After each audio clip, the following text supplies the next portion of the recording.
ஒட்டுமொத்த மீனவர்களை ஒன்று திரட்டி மிகப்பெரிய அளவுல பாராளுமன்றத்தை கூட முற்றுகையிடக்கூடிய சூழ்நிலை உருவாகும். இந்த 16ஆம் தேதி வாய்தா விட்டுருவோம்னு சொன்னாங்க. அவன் இருந்தா எங்க குடும்பமே சோறு சாப்பிட முடியும். 16ஆம் தேதி வாய்தா நாங்க விட்டுருவோம்னு சொன்னவங்க திடீர்னு 6 மாசம் செய்யலன்னு சொல்றாங்க. 4ஆம் தேதி கடலுக்கு போனா கடல்லையே பிடிச்சிட்டாங்க. இந்த 16ஆம் தேதி வாய்தா விட்டுருவோம்னு சொன்னாங்க. எங்க வயிற்று பாட்டுக்கு தான் கடலுக்கு போனோம். நாங்க படுற கஷ்டம் அவ்வளவு கஷ்டம் நாங்க பட்டுக்கிட்டு இருக்கோம். 3 பிள்ளைகளை வச்சுக்கிட்டு அந்த வயிற்று பாட்டுக்கு போன மகனை பிடிச்சி வச்சுக்கிட்டாங்க. 16ஆம் தேதி வாய்தா நாங்க விட்டுருவோம்னு சொன்னவங்க திடீர்னு 6 மாசம் செய்யலன்னு சொல்றாங்க. நாங்க என்னையா செய்வோம்? அவன் இருந்தா எங்க குடும்பமே சோறு சாப்பிட முடியும். அவன் உழைப்பு தான் எங்களுக்கு, வேற எந்த உழைப்பு எங்களுக்கு கிடையாது. 3 பிள்ளை இருக்கு. பள்ளிக்கூடத்துக்கு போட சும்மா போயிட்டு வருது. அப்பா வந்துட்டாங்களான்னு கேக்குது. நாங்க என்ன பதில் சொல்றது? எங்கனால கஷ்டத்துக்காக போச்சு. இந்த வயிற்று பாட்டுக்கு தான் சம்பாதிக்க போச்சு. நாங்க சந்தோஷமா இருந்தோம் 16ஆம் தேதி வாய்தால நம்ம பிள்ளைகளை விட்டுருவாங்கன்னு. ஆனா விடலை. மறுபடியும் ஜெயிலுக்கு கூட்டிட்டு போயிட்டாங்க. அங்க இருக்கிற மக்களோட எல்லா மக்களும் இந்த 22ஆம் தேதி வாய்தாவோட என் எல்லா மக்களும் வரணும். உழைச்சாதான் எங்களுக்கு சாப்பாடு. கூலிக்கு போனது தவறா? கூலிக்கு போனது ஒரு கிடையாது.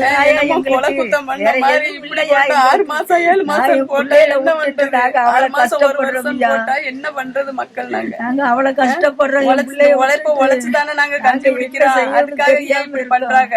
மத்திய மாநில அரசுக்கு நீங்க என்ன சொல்ல விரும்புறீங்க? மத்திய மாநில அரசு இதை கேட்டு இதுக்கு ஒரு முடிவு கொடுத்து இந்த மீனவ மக்களையும் அந்த போட்டையும் விடுவிச்சு எங்க கஷ்டத்தையெல்லாம் தீக்கணும்.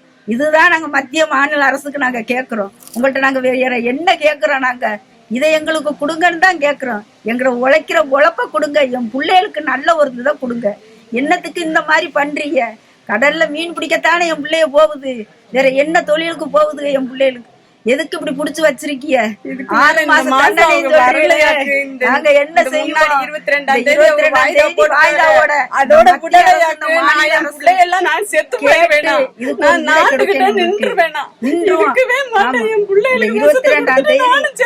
வாய்தாவோட வரணும்.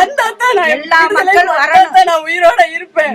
மத்திய அரசு சொல்லிக்கிறேன். மாநில அரசு இதுக்கு ஒரு முடிவு எடுத்து எங்களுக்கு கொடுக்கணும்.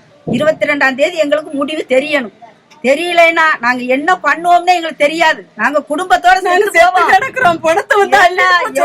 அந்த புள்ள சம்பாத்தியம் தான் எங்களுக்கு, வேற எந்த சம்பாத்தியம் இல்ல. நாங்க அவ்வளவு கஷ்டப்பட்டவங்க. நாங்க அவ்வளவு ஒரு கஷ்டத்துல நாங்க இருக்கோம்.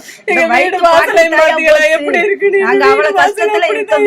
நாங்க என்ன செய்யறது? ஒண்ணு இல்ல எங்களுக்கு, வேற தொழில் இல்ல எங்களுக்கு. இதுதான் எங்களுக்கு தொழில். நாங்க எங்கேயும் தொழில் பார்க்க முடியாது. பிப்ரவரி 3ஆம் தேதி ராமேஸ்வரத்திலிருந்து கடலுக்கு சென்ற 2 விசைப்படகையும் 23 மீனவர்களை சிறைபிடிச்சாங்க. இதை கண்டிச்சு அன்றைக்கே ஒரு நாள் வேலை நிறுத்தமும் ஒரு ஆர்ப்பாட்டம் நடத்தியிருந்தோம்.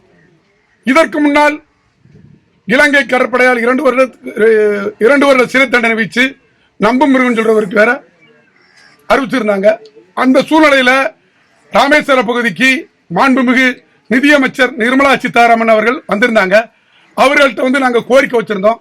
எங்க 2 வருட தண்டனை பெற்ற மீனவனை மீட்டு தாங்கன்னு சொல்லியிருந்தோம்.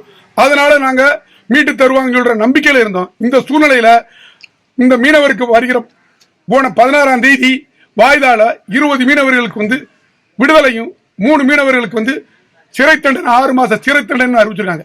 அது என்ன காரணம்னா டிரைவர் சொல்லி 6 மாச சிறை தண்டனை 2 பேருக்கும். இதற்கு முன்னால் 4 வருடங்களுக்கு முன்னால இவர் இலங்கை கடற்பகுதியில் மீன் பிடிச்சிருக்காரு அப்படின்னு சொல்லி அவருக்கு 1 வருட சிறை தண்டனை அறிவிச்சிருக்காங்க.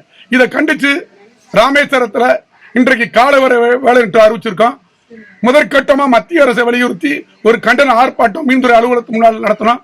அடுத்த கட்டமாக நாளைக்கு ராமேஸ்வரத்தில் உள்ள அனைத்து விசைப்படகுகளையும் கருப்பு கொடி கட்டி கண்டனத்தை பதிவு பண்றோம். அதுக்கு அடுத்தாப்புல இந்த மாசம் 23ஆம் தேதி நாங்க கச்சதீவுக்கு 3500க்கும் மேற்பட்ட பக்தர்கள் போறதா இருந்தோம். இருநாட்டு உறவை வளர்க்கிறது இந்த கச்சதீவு திருவிழா தான். இந்த திருவிழாவை நாங்க புறக்கணிக்கிறோம்.